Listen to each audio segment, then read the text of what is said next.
Hello everyone, I just wanted to hop on here really quick. As you know, we are in the midst of a pregnancy series, and today I just want to touch on why it's important to breastfeed your baby as opposed to giving them the canned milk or even breast pumping.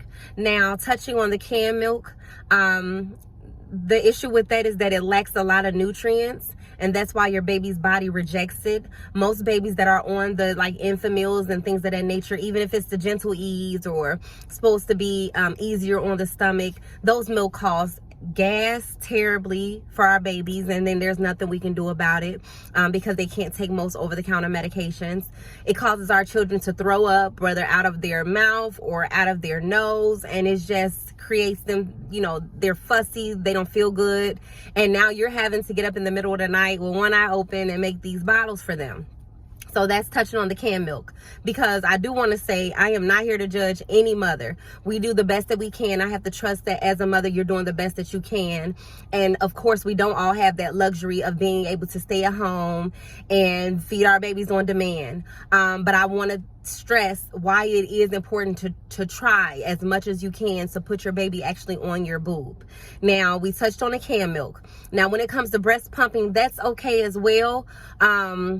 Especially because I know a lot of mothers, you want to give the siblings a chance to feed the baby, or dad may want to feed the baby, and that's all good and dandy. However, when you actually feed your baby from the boob, when your baby sucks your nipple and their saliva touches your nipple, it sends a message to your milk ducts that says, hey, baby is lacking vitamin C, baby is lacking vitamin D, and your next batch of milk will be rich in whatever it is that your baby was lacking. If you are pumping as opposed to letting your baby latch on, you're just making default milk over and over and over again from the last time that you let your baby latch on.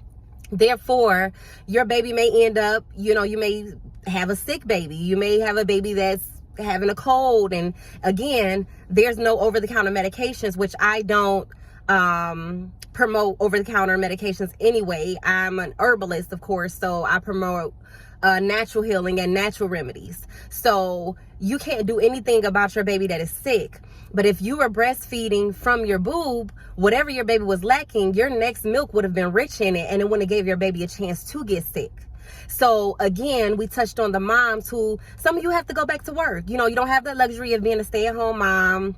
You can't, of course, you can't feed your baby on demand. But let's say you're pumping. If you have to pump during the day so that whoever is watching your child can feed them your breast milk, that's fine. But at least once per day, let your baby latch on and send that message to your milk ducts that lets them know what it needs to produce next, so that your baby can have all of its vitamins, all of its nutrients.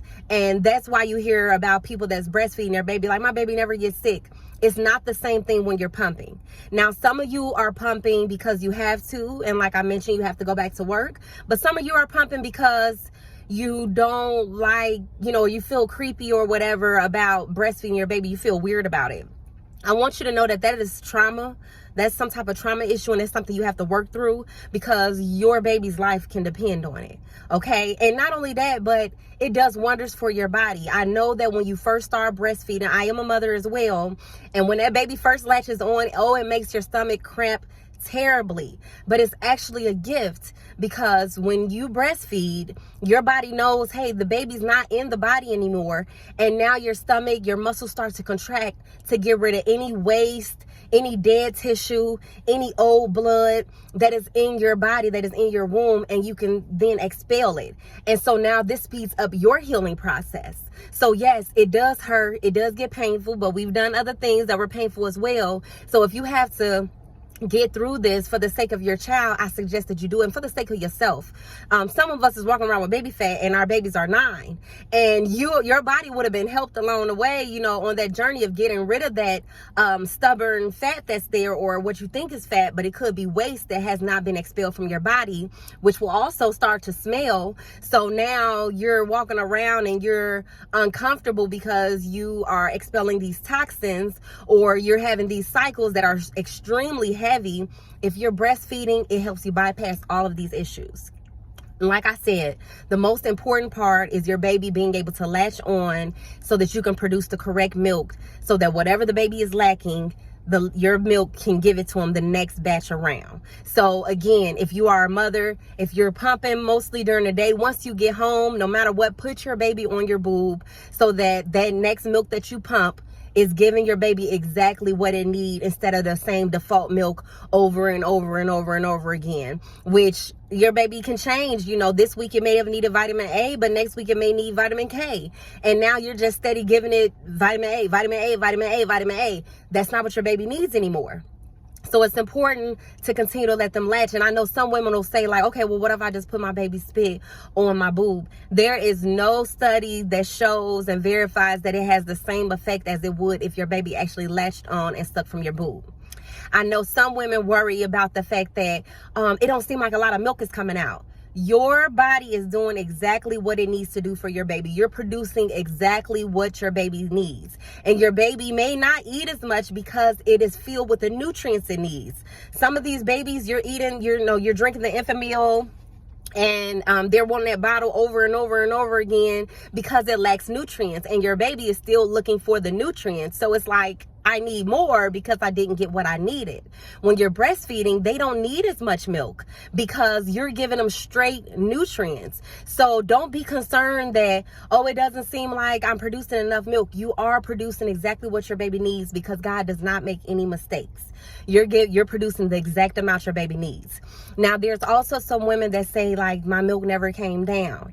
And most of the time when I find women that say that, I ask them the same question. I say, did you have a C-section? And they'll say yes. Now, when it comes to C-sections, your body does not realize that you had your baby. Because there's a message when your baby comes from your birth canal, there's a message that is sent to your brain that says, hey, baby is born. It's time to produce milk. When that doesn't happen and your baby is cut directly from your stomach, the message is never sent. So your body thinks you're still pregnant and it's not producing milk. So something that you can do, skin to skin, of course, but also take that baby's head off and smell your baby's head. Keep smelling your baby's scent. Let your baby smell you. Your body will then realize, okay, that baby is outside of the womb and we need to produce milk. Another thing, still let your baby latch on. The milk will come. I also have an herbal blend called Liquid Gold. Let's say you're seeing this video and your baby's 3 months old or 6 months old or 7 months old. It doesn't matter. That milk can come back. And you can give the baby exactly what it needs. So don't be concerned. I will put a link in the description that kind of leads you right to my Liquid Gold. If you want to bring your milk back down or if you're concerned with the production. Another reason that your milk may have not come could be because you're dehydrated. And we talked about that in my last video where we talk about dehydration causing the umbilical cord to possibly wrap around your baby's neck and strangle them. Well, if you're dehydrated, you got powder milk, baby. The milk is made from fluid. So if you don't already have enough water or H3O, like we talked about, which comes from fruit, in your body, then you cannot produce milk because you need the liquid to do that. You need to be hydrated enough to produce that liquid. And if you're already dehydrated, your body just can't do it. So if any of these things are going on, first try to make sure you're hydrated by eating your fruits, your watermelons, your cantaloupes, seeded fruits, because again, if it's not seeded, then where did it grow from? And again, if you're still having a hard time after making sure you're hydrated, focus on smelling your baby's head, focus on a lot of skin to skin. And then again, I have the herbal blend Liquid Gold that has the correct herbs that will bring that milk right on down, and you will be overflowing in no time. Baby will be in milk heaven. All right, so if you have any questions, feel free to leave them in the comment section and I'll be happy to answer them for you. And I'll see you next time.